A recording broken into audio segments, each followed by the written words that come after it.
وطبيب أرواحنا محمد صلى الله عليه وسلم وشر الأمور محدثاتها وشر الأمور أوسطها وكل محدثة بدعة وكل بدعة ضلالة وكل ضلالة في النار وداعيا إلى الله بإذنه سراجا وقمرا منيرا أما بعد فقد قال الله تعالى في كلامه المجيد والفرقانه الحميد أعوذ بالله من الشيطان الرجيم بسم الله الرحمن الرحيم يا أيها الذين آمنوا كتب عليكم الصيام كما كتب على الذين من قبلكم لعلكم تتقون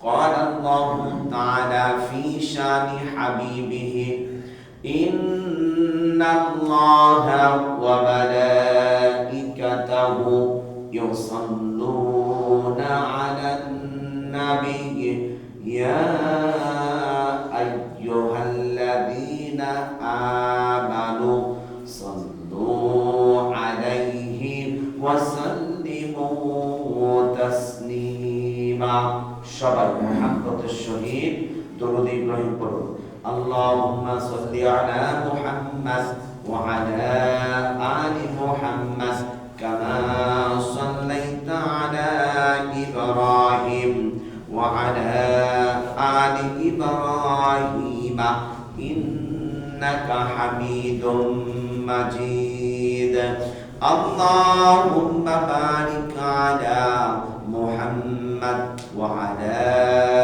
آل محمد كما باركت على إبراهيم وعلى آل إبراهيم إنك حميد مجيد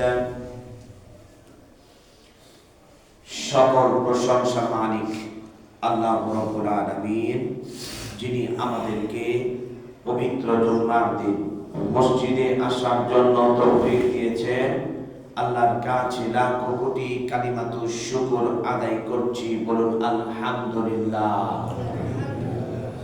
শান্তি অবতীর্ণ হোক জনাবে মুহাম্মদুর রাসূলুল্লাহ সাল্লাল্লাহু আলাইহি ওয়াসাল্লাম তিনার প্রতি লক্ষ কোটি দরুদ ও সালাম বর্ষিত হোক আল্লাহুম্মা সাল্লি আলাইহি আল্লাহুম্মা বারিক আলাইহি আমি আপনাদের সামনে অতীব পরিচিত একটি আয়াত উপস্থাপন করেছি জুমার সংক্ষিপ্ত সময় আমি এই আয়াতের উপর ভিত্তি করে কথা বলার চেষ্টা করব ওমা তৌফিক ইল্লা বিল্লাহ আলাইহি তাওয়াক্কালতু ওয়া ইলাইহি উনীব ربنا لا علم لنا إلا ما علمتنا إنك أنت العليم الحكيم رب اشرح لي صدري ويسر لي أمري واحلل عقدة من لساني يفقهوا قولي বলুন আমিন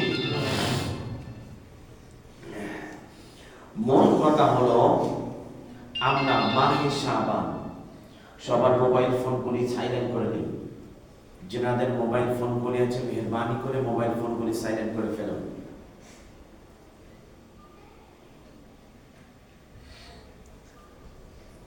বিশ্বনবী মুহাম্মদ রাসূলুল্লাহ সাল্লাল্লাহু আলাইহি ওয়াসাল্লাম তিনি মাহে শাবান মাসে বেশি বেশি রোজা করতেন, মানে শরীরটা যাতে হালকা না হয়ে যায়, হালাক না হয়ে যায়, যে যাতে দুর্বলতা প্রকাশ না পায়, এই জন্য তিনি বেশি রোজা রাখতেন। মানে এমন ভাবে রোজা রাখা যাবে না টানা, অর্থাৎ ভেঙে ভেঙে আপনি রোজা করতে পারবেন।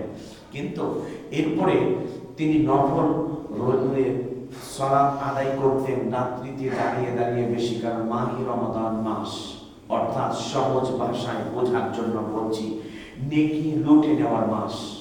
এর থেকে আর বড় কিছু নেই। মানে আপনার আমার যেমন মৌসুম আছে, আমের মৌসুমের সময় আম পাবেন, সবজি, এখন শীতকাল, এটা হলো রবি শস্যর সময়। এই সময় রবি শস্যর জন্য আপনার যা যা যত প্রকার সবজি আছে, অন্য সময় এই সবজিটি পাবেন না বা খায়াও অতটি মজা লাগবে না। ঠিক ইবাদত করে যতটুকু তৃপ্তি, যতটুকু ভালো লাগে, যতটুকু মজা লাগে নেকি নিয়ে, ততটুকু অন্য মাসে মজা লাগে না।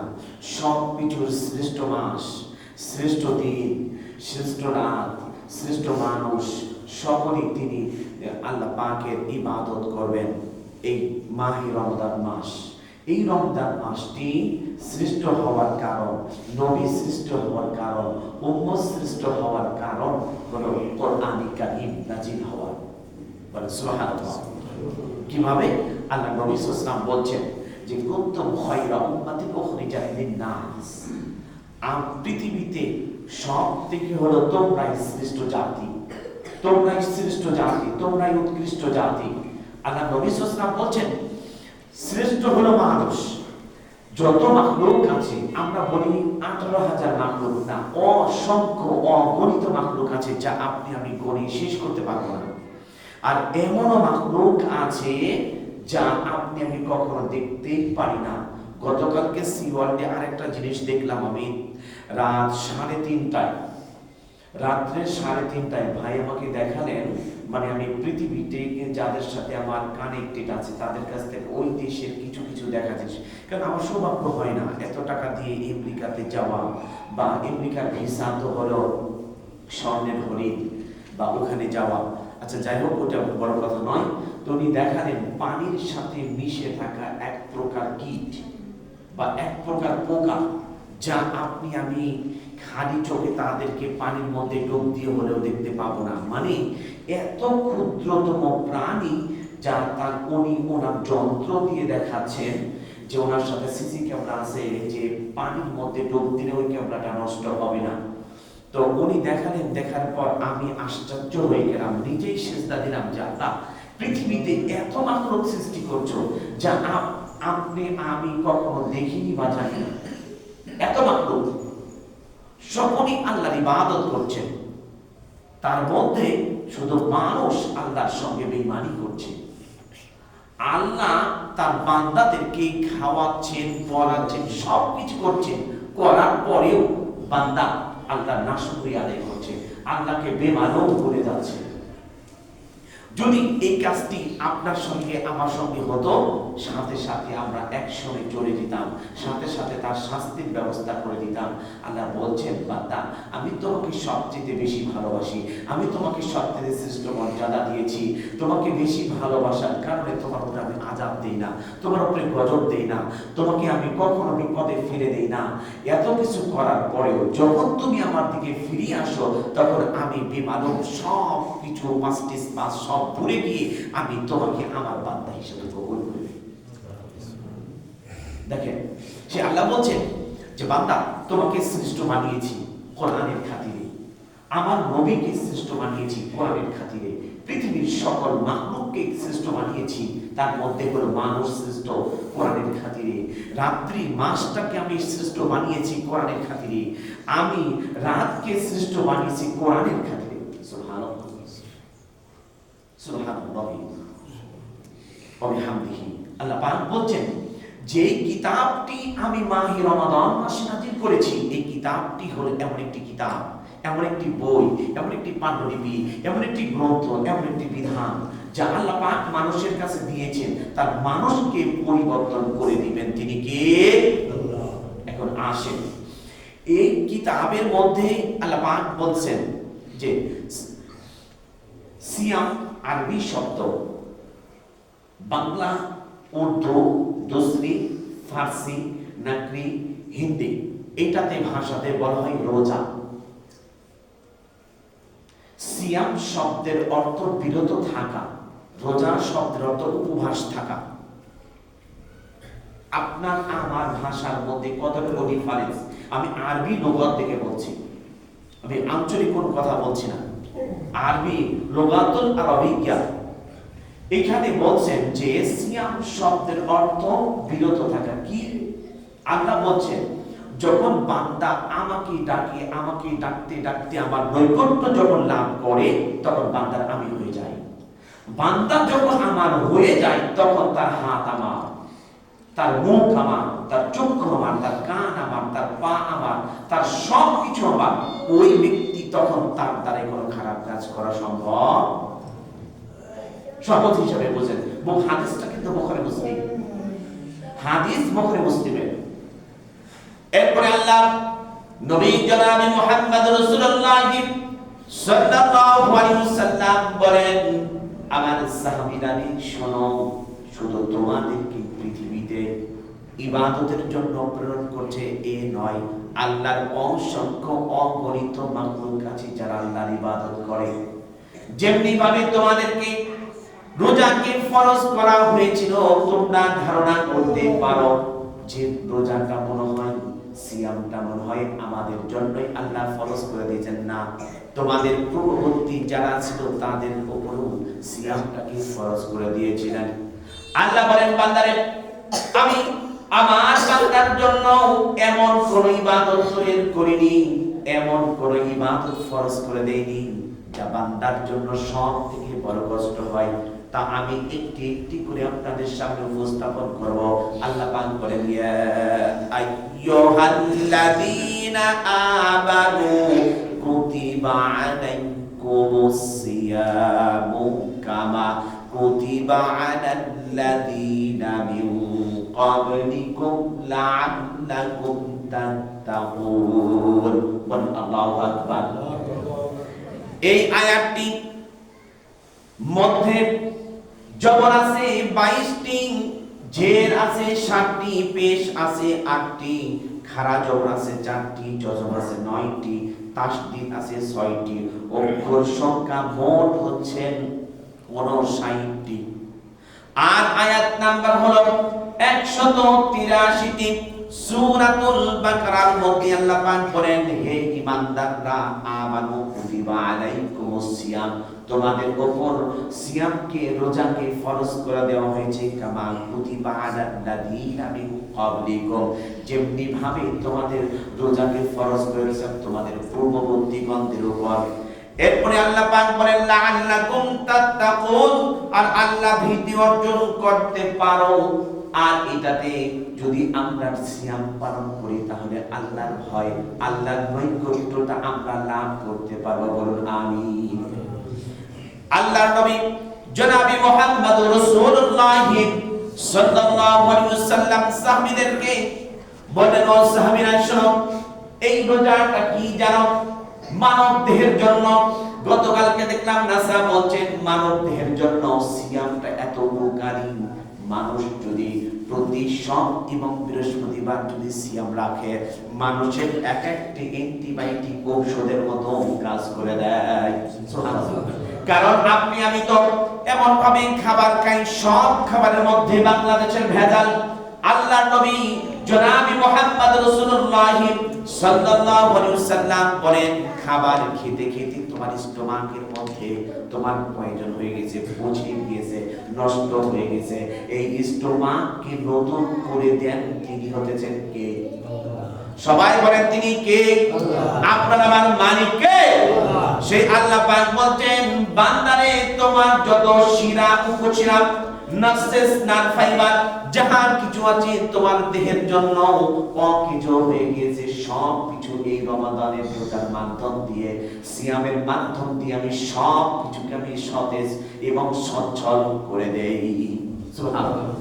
আল্লাহ পাক বলেন, তার হাবিব বলেন, আবু সাঈদ খুদরি রাদিয়াল্লাহু তাআলা আনহু قال قال رسول الله সাল্লাল্লাহু আলাইহি ওয়াসাল্লাম মান সামা ইয়াওমান ফি সাবিলিল্লাহ। আল্লাহর নবী সাহাবী সাঈদ খুদরি বলেন, নবীজি আমাদের কি বলে দিলেন, বলার পর বলেন মান সামা ইয়াওমান ফি সাবিলিল্লাহ, আল্লাহকে খুশি করার উদ্দেশ্যে যে সিয়াম করবে বাদাহুল্লাহু ওয়াজহু মিনান নার ৭০ খলিফা, তাহলে ওই ব্যক্তি থেকে জাহান্নাম ৭০ বছর দূরে সরায় দেন। সুবহানাল্লাহ বলবেন না? ৭০ বছর দূরে সরায় দেন। সকল চিনেরা বসছেন, আমি সকলকে অনুরোধ করছি ঘুমাবেন না, ঘুমালে ওজু নষ্ট হয়ে যায়। এরপরে নামাজ পড়বেন, নামাজ হবে না। ওজু না থাকলে নামাজ হয় না। আমাদেরকে সবকিছু সজাগ দৃষ্টি রাখতে হবে, ওজু যাতে ছুটে না যায়। ওজু ভঙ্গের কারণ ঠ্যাক দিয়ে ঘুম যাওয়া, হেলান দিয়ে ঘুম যাওয়া। এরপরে আল্লাহর নবী সাল্লাল্লাহু আলাইহি ওয়াসাল্লাম বলছেন ৭০ বছর যদি জাহান্নামকে দূরে সরিয়ে দেওয়া হয়। সাহাবীরা বললেন, ইয়া রাসূলুল্লাহ ৭০ বছরটা কেমন হতে পারে? আল্লাহর নবী সাল্লাল্লাহু আলাইহি ওয়াসাল্লাম সাহাবীদের প্রশ্নের জবাবে বললেন, শৌকানী ফাতুল বারির মধ্যে বুখারীর সরার মধ্যে নিয়ে আসছেন ৫০ আলফ সানাতিন মিম্মা তাউদ্দুন, যে দুনিয়ার ৫০,০০০ বছরের সমান কিয়ামতের হবে একদিন, আর ওই কিয়ামতের ৭০,০০০ বছরের সমান আল্লাহ পাক জাহান্নামকে দূরে সরায় দিবে। এরপরে আব্দুল্লাহ ইবনে আমর ইবনে আবাসা রাদিয়াল্লাহু তাআলা হইতে বর্ণিত, তিনি বলেন নবী করিম সাল্লাল্লাহু আলাইহি ওয়াসাল্লাম বলেছেন, মান সামা ইয়াওমান ফি সাবিলিল্লাহি, যে ব্যক্তি আল্লাহকে খুশি করার উদ্দেশ্যে আল্লাহর রাস্তায় একটি রোজা করল, বুঈদাত মিনহু ওয়ান্নারু মাসারাত, তখন আল্লাহর নবী সাল্লাল্লাহু আলাইহি ওয়াসাল্লাম বলছেন, ওই ব্যক্তি যে ব্যক্তিটি রোজা করেছিল আল্লাহকে খুশি করার উদ্দেশ্যে, আল্লাহকে ভালোবাসার উদ্দেশ্যে, ওই ব্যক্তি থেকে আল্লাহ পাক জাহান্নাম ১০০ বছর দূরে সরিয়ে দিবে। বুখারী মুসলিমের হাদিস, সম্পূর্ণটাই মুত্তাফাকুন আলাইহি, বুখারী মুসলিমের হাদিস। এরপরে সাহাবী کرام রাদিয়াল্লাহু তাআলা আলাইহি আজমাইনরা বলেন, ইয়া রাসূলুল্লাহ, তাহলে এই রোজা কি আমাদের জন্য বিশাল বড় কঠিন হয়ে যাবে? তখন সাহাবীদের এই কথার জবাবে নবীজি মুহাম্মদ রাসূলুল্লাহ সাল্লাল্লাহু আলাইহি ওয়াসাল্লামের কাছে হাদিস কোরআনুল কারীমের আয়াতটি নাযিল করে দিলেন। নাযিল করে দেওয়ার পর সাহাবীদেরকে বলছেন, ও সাহাবীরা, আমার কাছে একটু আগে জিবরাইল আমিন আমার কাছে কোরআনুল কারীমের আয়াত নাযিল করলেন। সাহাবীরা বলছেন, ইয়া রাসূলুল্লাহ, সেটা কি আমাদের পক্ষে না আমাদের বিপক্ষে? তখন বলছেন, আইয়াম মা'দুদাত, আর এই রোজাটা হলো দাউদ আলাইহিস সালামের সময় ছিল একদিন পর একদিন, আর অন্যান্য নবীদের সময় ছিল টানা ৩ মাস, ২ মাস, ৬ মাস এবং বছর করে রোজা রাখতো। কিন্তু আপনারা আমার নবীর জন্য পুরা বলেছেন আইয়াম মা'দুদাত, গণিত কয়দিনের জন্য। সুবহানাল্লাহ। এরপরে বলেন, ফামান কানা মিনকুম মারিদান আও আলা সাফারিন ফাইদ্দাতুম মিন আইয়ামিন উখরা। ফামানের মধ্যে কানা এখানে তাগিদ করেছেন, মিনকুম মারিদান, যারা অসুস্থ তাদের জন্য কি? তখন বলছেন অসুস্থ যারা আছে তাদের জন্য, বলছেন আও আলা সাফারিন ফাইদ্দাতুম মিন আইয়ামিন উখরা, যারা অসুস্থ তারা যদি রোজা করতে পারে করে, ওই সময় যদি না করতে পারে তাহলে পরে গণিত সময় করে নেবে। আর একইবারে যদি সে মাজুর হয়ে যায় তাহলে ওই ব্যক্তিরা অন্যকে ফিদিয়া দিয়ে দিবে। আবার দেখেন বলছেন আলা সাফারিন ফাইদ্দাতুম মিন আইয়ামিন উখরা, সফরে এমন জায়গায় গিয়েছেন যেই জায়গায় আপনি শুধু কোন রকম কষ্ট করে আল্লাহর হুকুম সালাত আদায় করছেন কিন্তু সিয়াম পালন করতে পারছেন না, আল্লাহ পাক বলেন তাহলে ওই সফরের সময় হালতে রোজা ছেড়ে দিতে পারে। আর রোজাটা ছেড়ে দিবে যে কয়টা, সেটা হলো আবার পরবর্তীতে গণিত করে ওই রোজাগুলি করে নেবে। আবার আল্লাহ বলেছেন, ওয়া আলাল্লাযিনা ইউতিকুনাহু ফিদিয়াতুন তাআমুল মিসকিন, আল্লাহ পাক বলেন যারা অসুস্থ করতে পারে নাই, এখানে আল্লাহ স্পষ্ট করে বলছেন ফামান তাতাওয়া খায়রান ফাহুয়া খায়রুল লাকুম, তারা মিসকিনদেরকে, গরিব দুঃখী যারা পাঁচ ওয়াক্ত নামাজি, ওই ব্যক্তিদেরকে দিয়ে তাদের রোজাটা বদলায় করে নিয়ে নেবে। সুবহানাল্লাহ, বলে তো কঠিন। আমি আসলে অসুস্থ, আমার আর সুযোগ নেই, আমি করতেও পারবো না, কারণ একটা রোজা ছুটে গেলে শয়তান আপনার আমার পিছে লাগবে, এই রোজা করিস না, কি হবে, কেউ তো দেখবে না, ঘরের মধ্যে বসে খানা খাবি, বিবি তো কিছু বলবেই না, কারণ বিবি আমার কামাই খায়, আমি রোজগার করে নিয়ে এসে সব কিছু করে একটা ধমক দিয়ে বসে রাখবো, মানে ঠিক কিনা? বিবির কোন ক্ষমতা আছে? এরপরে আল্লাহর নবী সাল্লাল্লাহু আলাইহি ওয়াসাল্লাম বলেন ফামান তাতাওয়া খায়রান ফাহুয়া খায়রুল লাকুম, আর তো যে ব্যক্তি স্বেচ্ছায় সৎকর্ম করে তারা এটাই মধ্যে কল্যাণকর, ওয়া আনতাসুমু খায়রুল লাকুম ইন কুনতুম তা'লামুন, আর যদি তোমরা রোজা রাখো এতে সবচেয়ে বড় কল্যাণকর। সুবহানাল্লাহ, সুবহানাল্লাহ ওয়া বিহামদিহি। দেখেন এরপরে আল্লাহ পাক বলছেন এই আয়াতের পাশাপাশি 84 এবং 85 নাম্বার আয়াতে ফিদিয়ার কথা, অসুস্থতার কথা, কিভাবে রোজা থাকবো এবং রাখবো সম্পূর্ণ কথা স্পষ্ট করে দিয়েছেন তিনি কে। এরপরে উমামা বাহিনী রাদিয়াল্লাহু তাআলা আনহু থেকে বর্ণিত, তিনি বলেন নবী আকরাম সাল্লাল্লাহু আলাইহি ওয়াসাল্লাম বলেন মান সামা ইয়াওমান ফি সাবিলিল্লাহ, যে ব্যক্তি আল্লাহকে খুশি করার উদ্দেশ্যে আল্লাহর রাস্তায় একটি রোজা করলো, জাআলাল্লাহু ওয়া বাইতান নারি কান্দাকান বাইনাস সামাই ওয়াল আরদ, এটা হলো বুখারী মুসলিমের হাদিস মুত্তাফাকুন আলাইহি। আল্লাহর নবী সাল্লাল্লাহু আলাইহি ওয়াসাল্লাম বলেন ওই ব্যক্তির জন্য আসমান এবং জমিনের মাঝে যতটুকু ফাঁকা জায়গা আছে এতটুকু বরাবর একটি বিশাল বড় একটি গর্ত খনন করা হয়। আর সাহাবী کرام রাদিয়াল্লাহু তাআলা আলাইহি আজমাইনরা বলেন এর অর্থ হলো তার থেকে জাহান্নাম 500 বছরের রাস্তা দূরে সরাইয়া দেয়। প্রথম হাদিস সত্য, ভালো করে খেয়াল রাখেন। দ্বিতীয় হাদিস 100, তৃতীয় হাদিস 500 বছর। সবটি বুখারী মুসলিমের হাদিস। আল্লাহ নবী সাল্লাল্লাহু আলাইহি ওয়াসাল্লাম এই তিনটা হাদিসের ব্যাখ্যায় মূল নির্যাস, মূল সার অংশ হলো জাহান্নাম আল্লাহ পাক নিজে সরিয়ে দিতেছেন, বান্দার থেকে জাহান্নাম নিজে সরে যাচ্ছে। আল্লাহ নবী সাল্লাল্লাহু আলাইহি ওয়াসাল্লাম বলেন রোজাদার ব্যক্তিদের জন্য জান্নাত যখন প্রবেশ করবে তার জন্য ওই একটা দরজা আছে রায়্যান নামক দরজা দিয়ে রোজাদার ব্যক্তিরা সরাসরি প্রবেশ করবে। আপনি আমি দেখতে পাই পৃথিবীর জমিনে কোন যদি বিশাল বড় অতিথি আসে, যেমন বাংলাদেশে অন্য রাষ্ট্রের মানুষ আসলো, একজন প্রতিনিধি আসলো, তার জন্য লাল গালিচার সম্বর্ধনা, তাকে সবচেয়ে সুন্দর রাষ্ট্রীয় বিমান হিসাবে অতিথি ভবন পর্যন্ত পৌঁছানোর জন্য তাকে কত সৌন্দর্য সম্বর্ধনা দেওয়া হয়। আল্লাহর নবী সাল্লাল্লাহু আলাইহি ওয়াসাল্লাম বলেন রোজাদার ব্যক্তিদের জন্য তার সুন্দর একটা গেট থাকবে, ওই গেট দিয়ে শুধু রোজাদার ব্যক্তিরাই প্রবেশ করবে, নচেত আর কোন ব্যক্তিরা এই দরজা দিয়ে প্রবেশ করতে পারবে না। সুবহানাল্লাহ, সুবহানাল্লাহ ওয়া বিহামদিহি। এরপরে আল্লাহর নবী সাল্লাল্লাহু আলাইহি ওয়াসাল্লাম বলেন মাল্লাম ইয়াদা কাওলাদ দুররি ওয়াল আমালা বিহি ফালাইসা লিল্লাহি হাজ্জান তুআমুহু ওয়া শারাবুহু।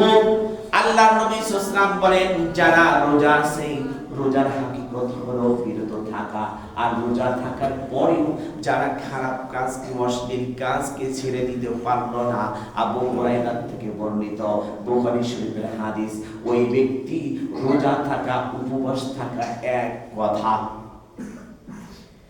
আমি রোজা আছি, আমি মিথ্যা কথা ছাড়তে পারিনি, আমি রোজা আছি গীবত ছাড়তে পারিনি, আমি রোজা আছি চুরি করতে ছাড়তে পারিনি, আমি রোজা আছি ঘুষ খাইতে বিরত থাকতে পারিনি, আমি রোজা আছি সকল খারাপ কাজ আমার দিয়ে সংগঠিত হচ্ছে, সব কিছু হচ্ছে। এই জন্য বলছে বল আমানা বিহি ফালাইসা লিল্লাহি হাজ্জা তুআমুহু ওয়া শারাবুহু।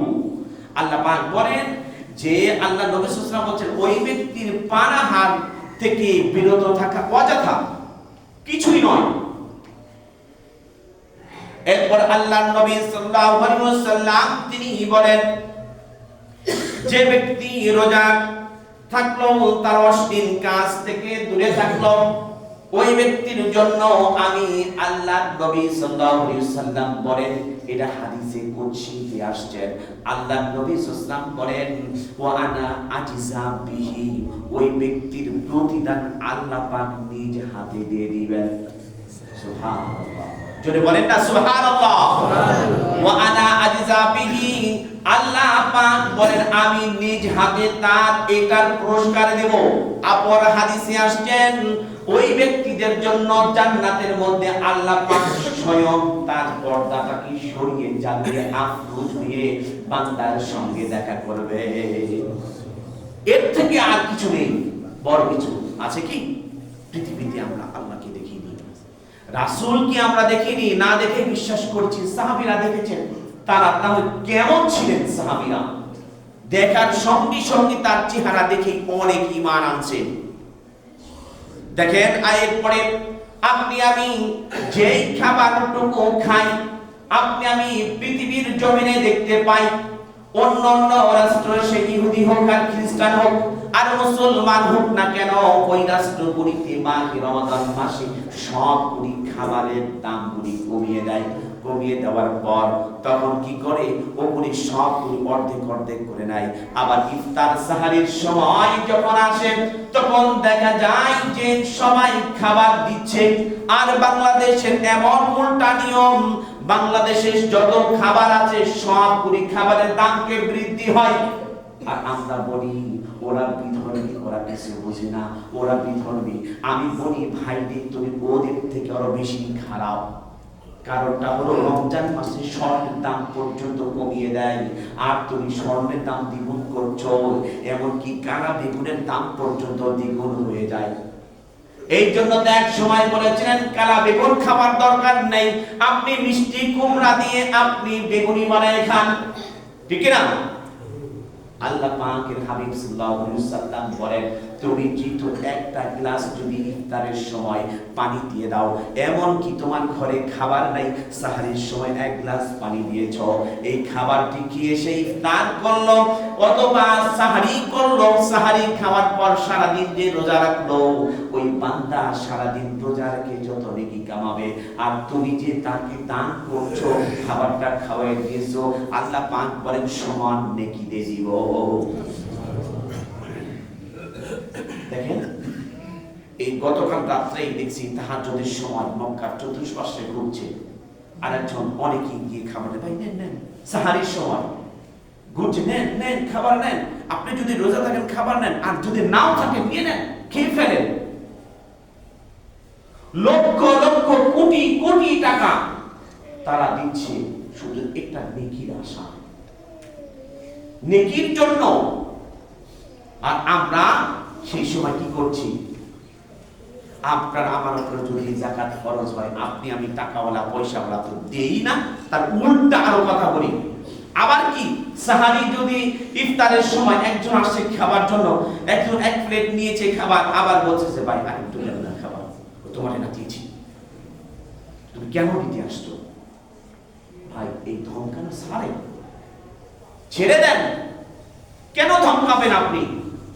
আপনার টাকা আছে এই জন্য, পয়সা আছে এই জন্য, আপনার বৈবাহিক ক্ষমতা আছে এই জন্য না। আপনিও বান্দা, ও বান্দা, শ্রেণী বিনাশ করে দিয়েছেন এই জন্য, মালিককে চেনার জন্য। কাকে চেনার জন্য? আল্লাহ চাইলে সকল পৃথিবীর মানুষকে দিয়ে দিতে পারে, তার কোনো সমস্যা নেই, অভাব নেই। এরপরে দেখেন সাহাবী کرام রাদিয়াল্লাহু তাআলা আলাইহি আজমাইন মাহে রমাদান মাস মুসাফির যখন আসছেন, আসার পর সাহাবী کرام রাদিয়াল্লাহু তাআলা আলাইহি আজমাইন বলছেন, ইয়া রাসূলুল্লাহ আজকে তো দেখছি আহলুস সুফার মধ্যে অনেক গরিব মেহমান আছে, আবার আপনার কাছেও আছে, আমরা এখন কি করব? তখন সাহাবীদেরকে লক্ষ্য করে বলছেন, শোনো, আমি নবী, আমার ভাগে 7 জন দিয়ে দাও, আর কতগুলি থাকে? তখন বলছেন, ইয়া রাসূলুল্লাহ, আমরা তো সবাই 2 জন 3 জন করে ভাগ করে নিয়েছি, আমরা এখন কি করব? তখন বলছেন, হুজুর বলছেন যে শোনো, আমি এখন কি করতে পারি দেখি, আল্লাহ পাকের কাছে কোনো ফয়সালা আসে কিনা। দেখা গেল এর মধ্যে আর কোনো কিছু ফয়সালা আসছে না, জিবরাইল আসছে না। নবীজি একটু অপেক্ষা করার পর একজন বেদুইন সাহাবীর সাথে কন্টাক্ট ছিল, তুমি যদি কালিমা পড়ো তোমার সঙ্গে কখনো 2টি কন্ডিশন। 1 নাম্বার কন্ডিশন হলো আমি কখনো দান করতে পারবো না, 2 নাম্বার কন্ডিশন হলো আমি কাউকে খাওয়ান দিতে পারবো না। বলছেন ঠিক আছে, তুমি তো কালিমা শাহাদাত পড়বা। সবাই বলুন, আশহাদু আল্লা ইলাহা ইল্লাল্লাহ ওয়াহদাহু লা শারীকা লাহু ওয়া আশহাদু আন্না মুহাম্মাদান আবদুহু ওয়া রাসূলুহু। কালিমা যখন পড়লেন, কন্ডিশন হয়ে গেল বরাবর। যারা ইসলাম মানে কোরআন দিয়ে জীবন গড়ে, নবী পয়গম্বররা আদৌ কোনোদিন মিথ্যা কথা বলেননি। মানে সুবহানাল্লাহ।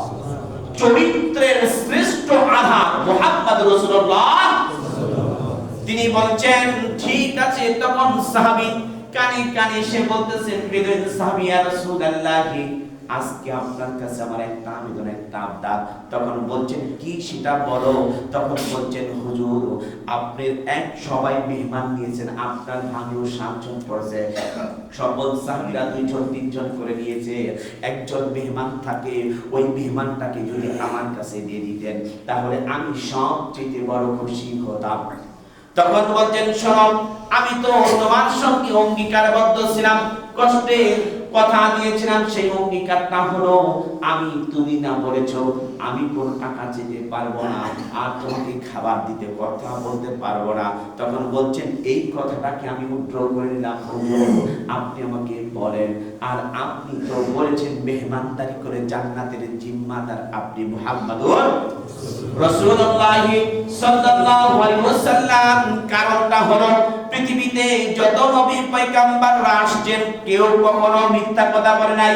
লাকাদ আরসালনা রুসুলানা বিল বায়িনাতি ওয়া আনজালনা মাআহুমুল কিতাবা ওয়াল মিজানা লা ইয়াকুমান নাসু বিল কিসত। বলেন আল্লাহু আকবার। আল্লাহ পাক বলেন, পৃথিবীতে সকল নবী পয়গম্বরদেরকে আমি একগত চিত্রে আমি 3টা জিনিস দান করেছি। 1 নাম্বার, তাকে আমি ইনসাফ দিয়েছিলাম। 2 নাম্বার হলো তাকে হুসনুল খুলক, উত্তম চরিত্র দিয়েছি। 3 নাম্বার, আমি তাকে কিতাব দিয়েছি। বলেন আল্লাহু আকবার। এই 3টা জিনিস দিয়েছেন। এই 3টা জিনিসের মধ্যে তিনি বলেছেন ইনসাফ আছে, আমি কখনো মিথ্যা কথা বলবো না। তোমার সাথে যে কন্ডিশন করেছি এই কন্ডিশনের আমার সবকিছু ঠিকঠাক আছে, বলো কি করব এখন। তখন বলছেন, হুজুর, আমার কথাকে উদ্র করে নিয়েছে, আমাকে দিয়ে দেন।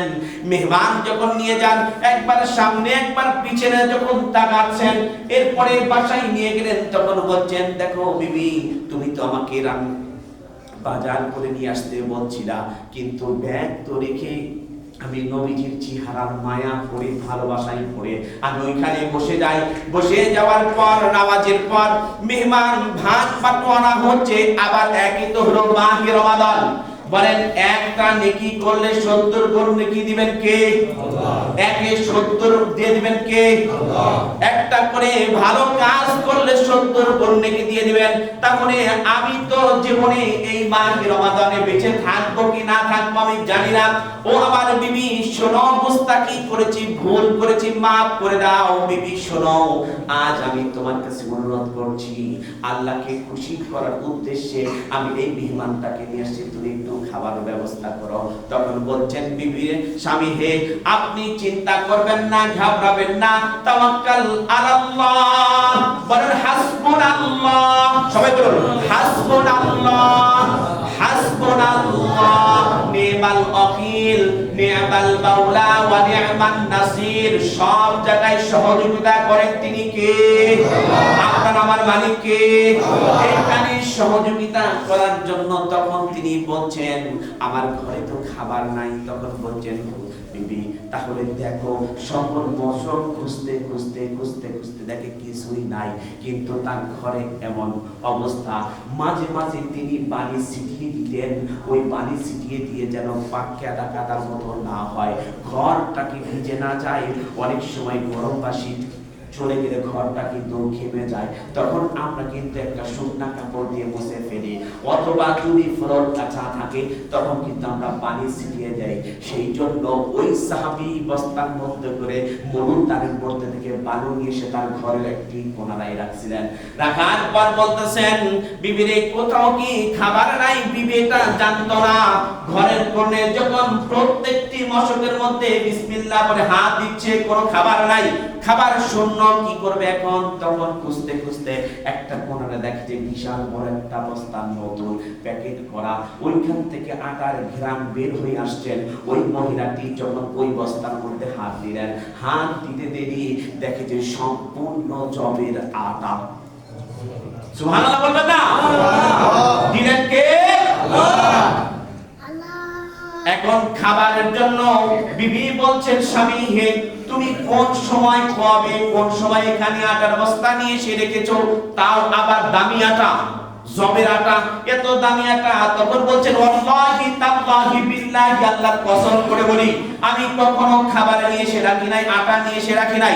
তাহলে তুমি কোথাটা আমাকে বলছো না কেন? তখন বলছেন না না, শীতকালে আমি নিয়ে আসি নাই।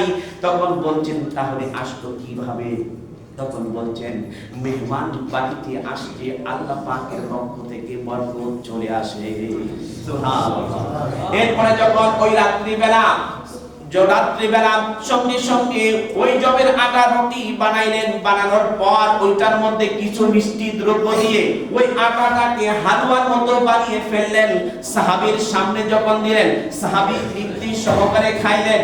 খাবার পর আল্লাহ পাকের হাবিবের কাছে জিবরাইলকে পাঠিয়ে দিলেন, ও জিবরাইল আমার নবীকে বলো আমি আল্লাহ স্বয়ং আমার কুদরতি হাতে আমি ওর জন্য জান্নাতের টিকিট কেটে দিলাম।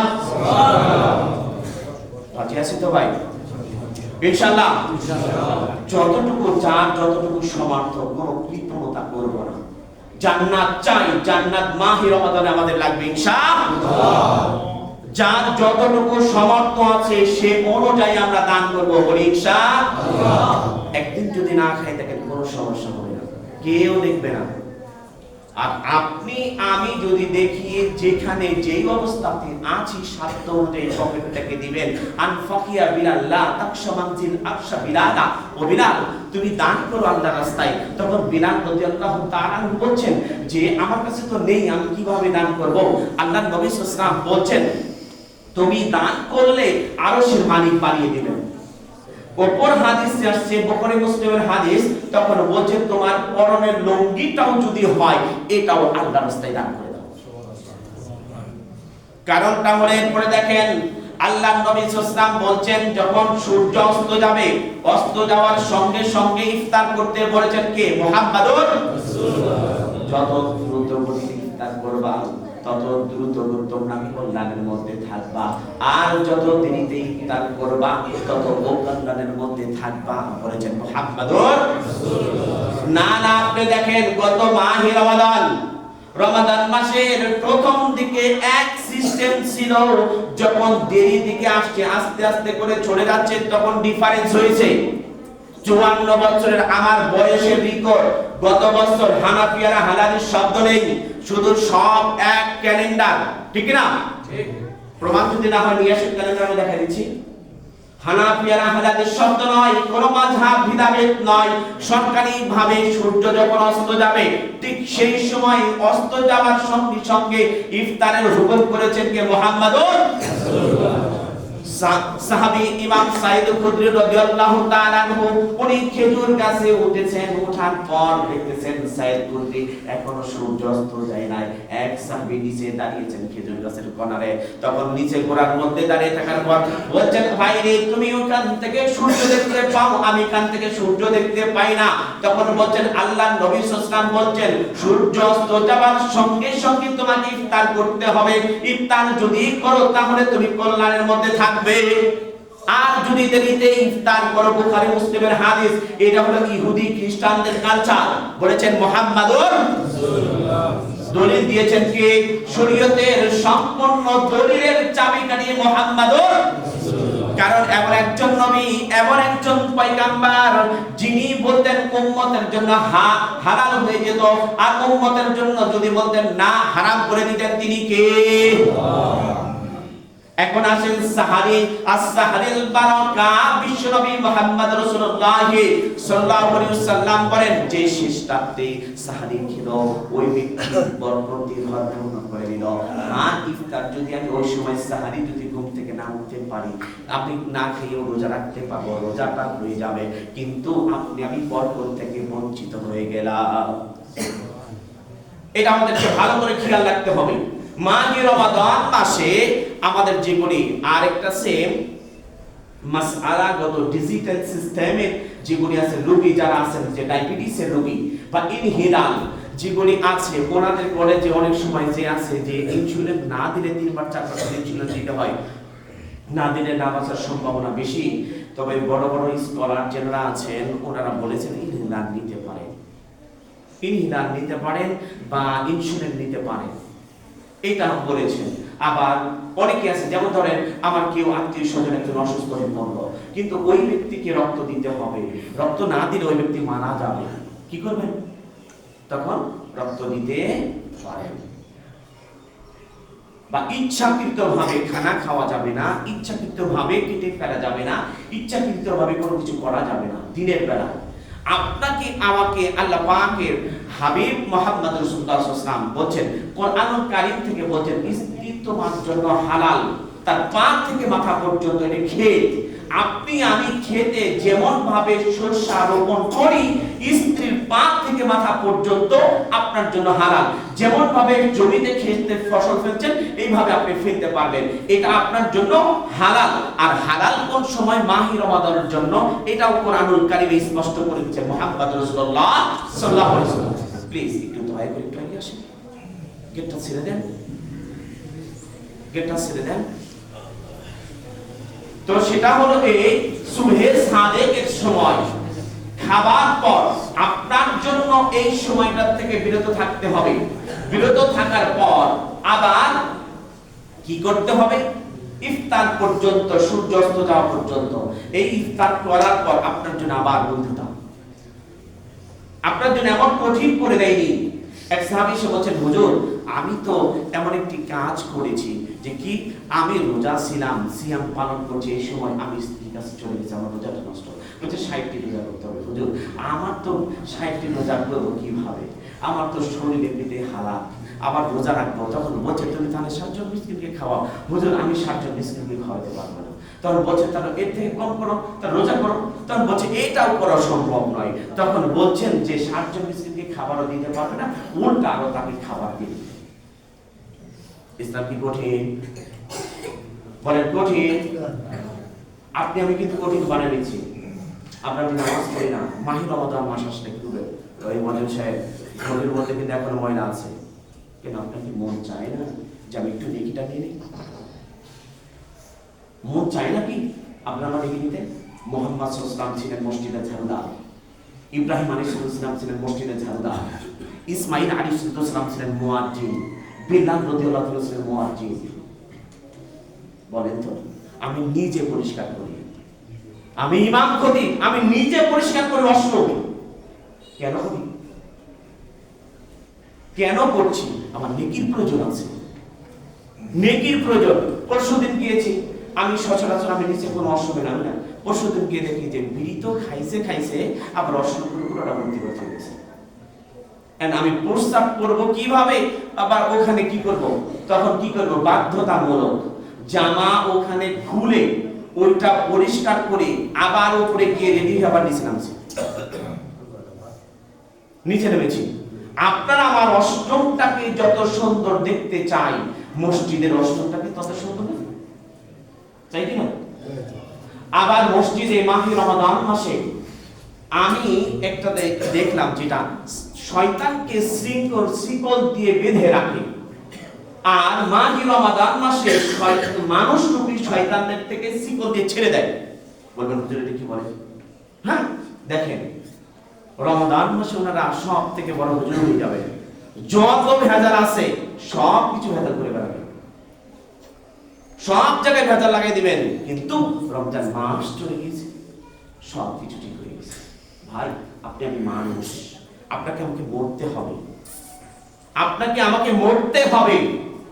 ফিমাস অফ ইউনাইটেড অফ আমেরিকা যিনি প্রেসিডেন্ট ছিলেন, একদম ফিমাস, তাকে দিবালোকে গুলি করে হত্যা করেছে, তার ইন্নালিল্লাহ পড়ার মতো একজন লোক বের হয়নি। এর থেকে কি বলছি আমরা? মুহাম্মদ সাল্লাল্লাহু আলাইহি ওয়াসাল্লাম আসমান এবং জমিনের নিচে মুহাম্মদ সাল্লাল্লাহু আলাইহি ওয়াসাল্লামের মতো ভালো মানুষ আর পৃথিবীতে আসবে না, জন্ম নেবে না, ঠিক কি না? তিনি মসজিদটাকে সুন্দর করে মুছে দিয়েছেন। মুছে দেওয়ার পর যখন এটা দেখছেন, আবু বকর এসে বলতেছেন আল্লাহর নবী ঝাড়ু দিচ্ছেন, আমি কি করব? ওনার জামা খুলে উনি ঝাড়ু দিতে শুরু করছেন, ওনার জামা খুলে উনি জামা দিয়ে ঝাড়ু দিচ্ছেন। উসমান গনি রাদিয়াল্লাহু তাআলা পৃথিবীতে এমন কোন বড় লোক ধনী জন্ম নেননি। বিল গেটস যেটাকে বলছেন আপনি, এই যে ইলন মাস্ক, এখন যত নতুন বর্তমান ধনী আছে আমেরিকা, এদের ইতিহাস আর একটা আবার ইতিহাস, এরা নারী ছাড়া কিছু বোঝে না।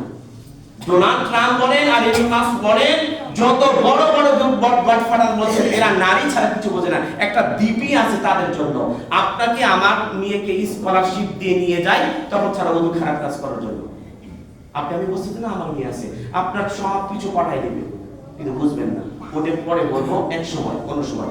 তো দেখেন আল্লাহ নবী সাল্লাল্লাহু আলাইহি ওয়াসাল্লাম যখন ঝাড়ু দিলেন, ঝাড়ু দেওয়ার পর আবু বকর দিয়েছেন, ওসমান উমর রাদিয়াল্লাহু তাআলা বলছেন যে লাউ কানা নাবিয়্যাম মিন বাদি লাকানা উমর।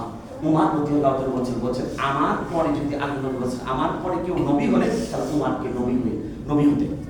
সুবহানাল্লাহ। তিনি তখন করছেন কি, হাত দিয়ে পানি মুছে পকেটের মধ্যে রাখছেন।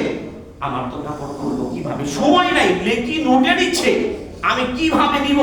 তখন ওসমান গনি এসে বলছেন উনি ধনী, তখন বলছেন যে হায় হায় এত সবাই নেকি নিয়ে দিচ্ছে। উনি তখন করছেন কি জানেন, যে শরীর দিয়ে এমন করে ঘষা দিচ্ছেন ফ্লোরের মধ্যে, ঘষিয়ে ঘষিয়ে দেখছেন যে দাগটা ওর শরীরের মধ্যে লাগে কিনা, আর লাগলেই জান্নাত, লাগলে।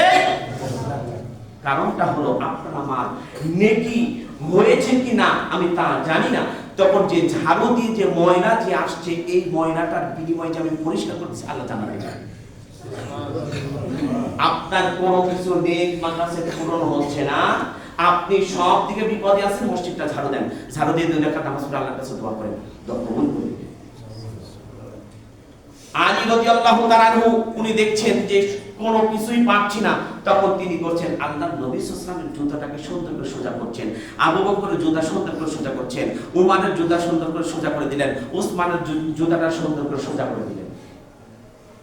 তখন বলছেন আল্লাহর নবী সাল্লাল্লাহু আলাইহি ওয়াসাল্লাম বলছেন এটা হলো জান্নাতে মেহমানদের কাজ। কাদের কাজ? বলেছেন কে? মুহাম্মাদুর রাসূলুল্লাহ। অনুরোধ থাকছে আগামী শুক্রবার, আজকে হলো 24শে শাবান, 24শে শাবান অস্ত গেলে 25শে শাবান শুরু হবে। যত সম্ভব বুধবার অথবা বৃহস্পতিবার, চাঁদের সাথে নির্ভরশীল এই প্রথম তারাবি শুরু হবে। প্রত্যেকটা শুক্রবারে ভিন্ন ভিন্ন রকমের কথা বলার চেষ্টা করব ইনশাআল্লাহ। আপনাদের কাছে অনুরোধ থাকছে আপনারা সবাই একটু মাহে রমাদান মাসের জন্য কাজকর্ম একটু কমিয়ে দেন। প্রত্যেকটা দেশে আছে শ্রমিকদের জন্য কাজ কমিয়ে দেয়, আর আমরা তো বাংলাদেশের মানুষ, সবাই চোর ছাড়া কিছু নেই। যে যেখানে আসে সে চুরি করা ধান্দা করে, চুরি ছাড়া কিছু নেই। রমজান মাস আসলে সরকারি কর্মকর্তারা আরো বেশি লাভ পায়, যে ওরা কিভাবে ফাঁকি দিবে। এমনি তো 11 মাস আছে, আর রমজান মাস আসলে আরো বেশি। আচ্ছা যাই হোক, আল্লাহ পাক তাদেরকে হিদায়াত নসিব করুন, আমিন। অনুরোধ থাকছি আপনারা একটু আগে আসবেন, আগে আসলে আপনার আমার লাইফটাকে যাতে পাল্টায় দেওয়ার চিন্তা ভাবনা নিয়ে আসবেন, যাতে আমরা চেঞ্জ হয়ে যেতে পারি। কে কখন মারা যাবো তার কোনো বলতে পারি না। আল্লাহ পাক আমাদের সকলকে সঠিক সমঝ দান করুন, আমিন।